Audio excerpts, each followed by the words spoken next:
રામ રામ મિત્રો, આપણે આજે આવ્યા છે ફાર્માટેકની નવી સિરીઝ લોન્ચ થઈ એના ઇવેન્ટ ઉપર, લોન્ચિંગ ઇવેન્ટ ઉપર બેંગ્લોરની અંદર. તો આપણે આજે તમને બતાવવાનું છે કે ફાર્માટેકની નવી સિરીઝ લોન્ચ કરી છે પ્રો મેક્સ કરીને, જેના ફીચર છે ને એકદમ દમદાર છે.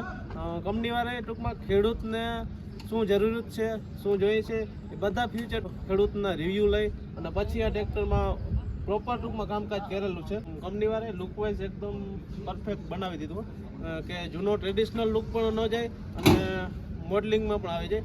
અત્યારે મોડલિંગનો યુગ છે તો મોડલિંગ પ્રમાણે પણ બેસ્ટ બનાવ્યું છે અને ટ્રેડિશનલ પણ ન જાય.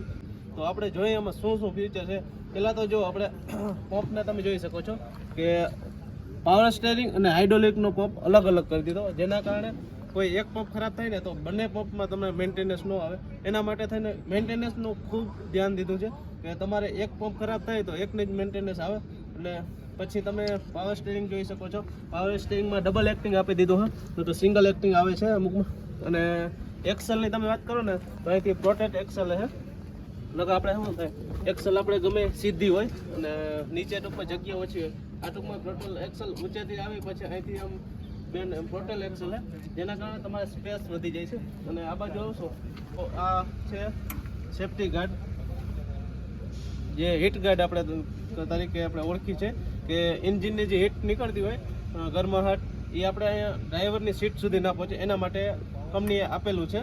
તો એમાં શું થતું કે હીટ છે ને અહીંથી વચ્ચેથી થોડી ઘણી ડ્રાઈવર સુધી પહોંચતી, એના માટે પણ કંપની સુધારો કરી અને અહીંયા પાછું હીટ ગાર્ડ આપી દીધું છે, જેથી કરીને એન્જિનની હીટ હોય ને સીધી અહીંથી નીકળી અને અહીંયા ટકરાય અને ડાયરેક્ટ બારોબાર નીકળી જાય છે. ડ્રાઈવરને ટૂંકમાં હીટ લાગતી નથી.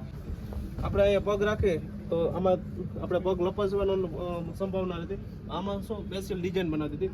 પછી તમે આમાં ઉપર આવશો એટલે પેસ એકદમ ફૂલ એકદમ પેસ જગ્યા આપી દીધી છે કે તમારે ક્યાંય આમ ટચિંગ નહીં થાય, આજુબાજુ વચ્ચે કંઈ નહીં આવે, સાઈડમાં ક્યાંય ટચિંગ નહીં થાય. એટલે તમે આરામદાયક તમે હે ને ટ્રેક્ટર આખો દિવસ ચલાવી શકો અને થાકડો નહીં લાગે. અને ડિસ્પ્લે ઉપર વાત કરશો તો ડિજિટલ મીટર આપી દીધું છે અને તમારે ટ્રેક્ટરને કઈ સ્પીડમાં કયા ગિયરમાં આખું બધું મેન્શન કરેલું છે. એ સિવાય તમારે ચાર્જિંગ પોઈન્ટ આપેલો છે. અને ગિયરની વાત કરીએ આપણે તો એકદમ ફિનિશિંગ સાથે અને એકદમ સ્મૂથ ગિયર આપેલા છે, તમે જોઈ શકો છો. ગિયરમાં એકદમ સ્મૂથ, એક આંગળી તમે ગિયર બદલાવો તો બદલી જશે. તમારે જ્યારે આખો દિવસ તમે ટ્રેક્ટર રાખશો તો થાકોડો નહીં લાગે. અને ટ્રેક્ટરમાં હાઈ, મીડિયમ અને લો 3 સ્પીડમાં ગિયર આપી દીધો છે કે હાઈ લો મીડિયમ. કેમ કે હાઈ લો તો બધામાં હોય પણ મીડિયમ પણ ટૂંકમાં આમાં આપી દીધું, જેના કારણે તમારે સ્પીડ તમારે જે સ્પીડમાં તમારે ટ્રેક્ટર હાંકવું ને તમે હાંકી શકો છો. અને સીટની વાત કરો તો એડજસ્ટેબલ સીટ છે, આગળ પાછળ તમારે જ્યાં લેવી લઈ શકો છો. મેન કામ આપણે ગમ્યું હોય તો એનું હાઇડ્રોલિકનું ગમ્યું છે. કેમ કે હાઇડ્રોલિકમાં આપણે શું થતું હોય કે આપણે ગમે ટ્રેક્ટરને હાઇડ્રોલિક બાંધતા હોય ને તો આપણે ડીસીથી બાંધતા હોય અને એસીથી આપણે ઊંચો નીચો કરતા હોય. તો ક્યારેક કેવું થાય કે આપણે ઓટો સેન્સર કામ કરતું હોય તો એમાં આપણે બાંધેલી લીપ હોય ને એ હેઠે અમુક ટાણે ફેરફાર કરવો પડતો હોય. કેમ કે સેન્સર ઉપર હાલતું હોય તો હાઇડ્રોલિક વધઘટ થતી હોય તો તમે હેઠે ટૂંકમાં એસીથી ઉપાડો ને એટલે તમારે હે ને પાછું સેટિંગ બાંધવું પડે. તો એના માટે કંપનીએ ફૂલ ધ્યાન આપી અને એસી ને ડીસીને બંનેને તમે લીપને બાંધી શકો.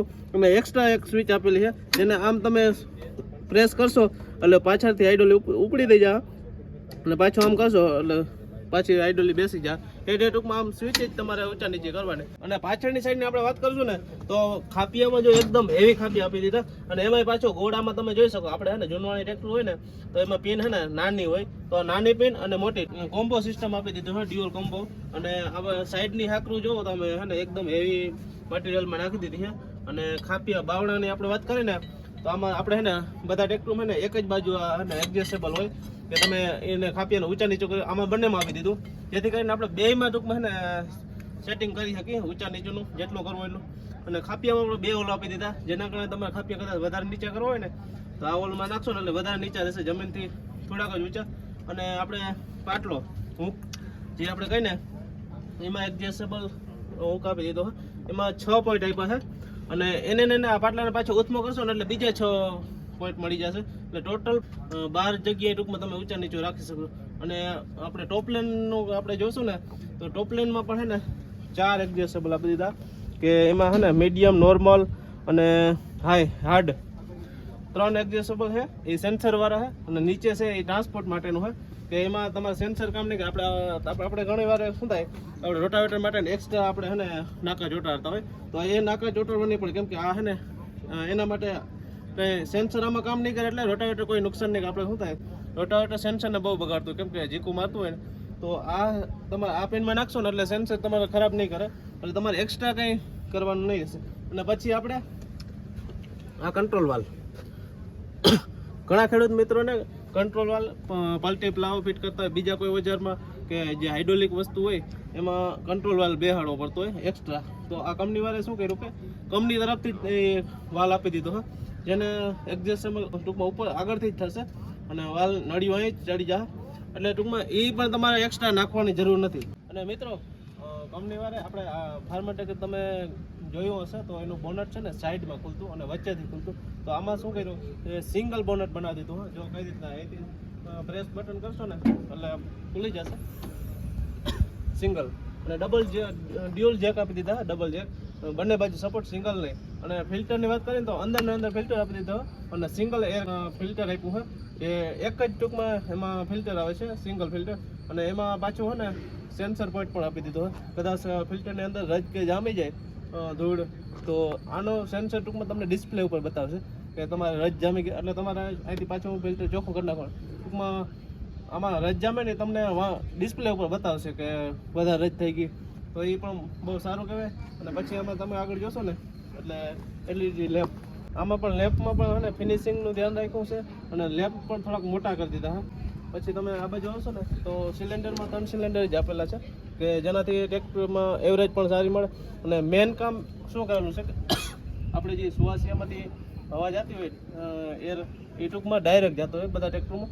આમાં ટૂંકમાં શું કર્યું આપણે જે ગેસની નળી હોય ને ઓઇલની એન્જિનની ગેસ જે નીકળતો હોય એ નળીને પાછું આમાં એર જે નળી જતી હોય ને આ એર પાઇપ એમાં કનેક્ટ કરી દીધો હોય જેથી કરીને શું થાય કે એન્જિનના અમુક તત્વો એવા ઓઇલના નીકળતા હોય એ તત્વો ટૂંકમાં હવાની સાથે મિશ્રણ થાય છે હવા અને એ તત્વોના જેના કારણે એન્જિનમાં ડીઝલ જે ફાળવાની ક્ષમતા હોય ને એ વધી જાય છે એટલે એનો એવરેજ વધી જાય છે.